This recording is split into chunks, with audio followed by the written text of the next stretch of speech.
Pada bagian ini kita akan membincangkan mengenai pemilu dan kepartaian. Terlebih dahulu tentu saya akan membahas mengenai partai politik. Pada buku-buku ilmu politik, termasuk juga buku hukum tata negara, sistem kepartaian atau partai politik itu biasa dikenal ada 3 macam sistem kepartaian. Yang pertama ada sistem satu partai, yang kedua ada sistem 2 partai atau biparty system, dan yang ketiga sistem partai banyak atau sistem multipartai atau multi-party system. Nah, kita diskusikan satu demi satu.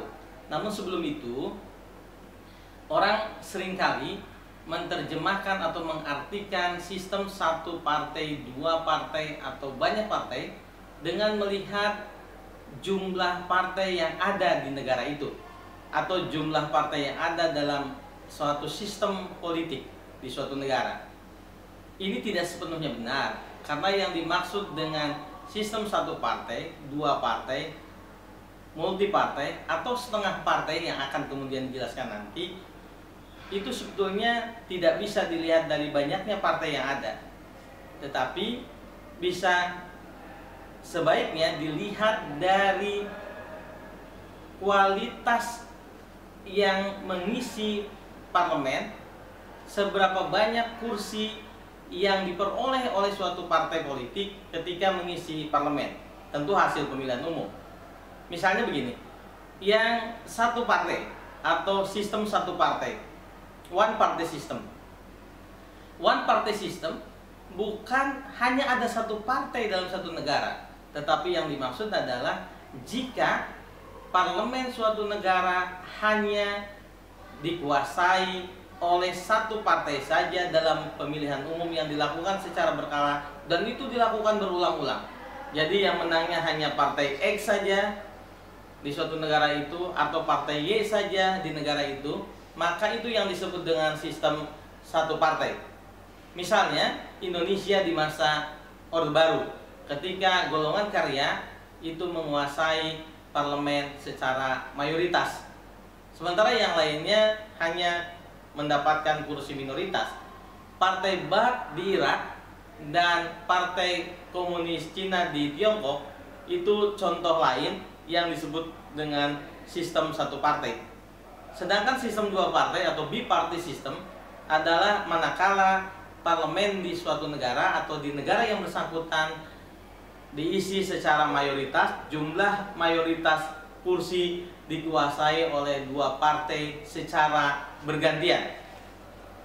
Misalnya pada pemilu 1990 partai A, 1994 partai B, kemudian 1998 partai A lagi, lalu partai B lagi, lalu partai A, secara dalam pemilu yang berkala. Itulah yang dimaksud dengan sistem 2 partai. Misalnya apa yang terjadi di Amerika ketika Partai Demokrat dan Republik berganti-ganti menguasai jumlah mayoritas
Ada sistem pemilihan umum. Sistem pemilihan umum dalam banyak buku itu biasanya hanya ada dua saja yang secara garis besar. Yang pertama sistem pemilu proporsional dan yang kedua sistem distrik. Sistem proporsional adalah ketika wilayah pemilihan di suatu negara hanya satu saja daerah pemilihannya. Satu daerah pemilihan itu kemudian bisa dibagi-bagi ke dalam daerah-daerah pemilihan yang lebih kecil. Daerah pemilihan yang lebih kecil itu kemudian untuk menentukan suara setiap daerah pemilihan, maka ditentukan lebih dahulu berapa kursi secara proporsional. Dan itu berdasarkan jumlah penduduk atau jumlah pemilih. Nah, pada kondisi seperti ini kemudian mereka yang memenangkan kursi itu diukur dengan jumlah BPP, bilangan pembagi pemilih. Jumlah suara yang sah dibagi dengan jumlah kursi maka menghasilkan angka BPP atau bilangan pembagi pemilih. Misalnya bilangan pembagi pemilih 250.000 per satu kursi, maka partai politik yang berhasil mendapatkan 250.000 atau lebih itu mendapatkan satu kursi.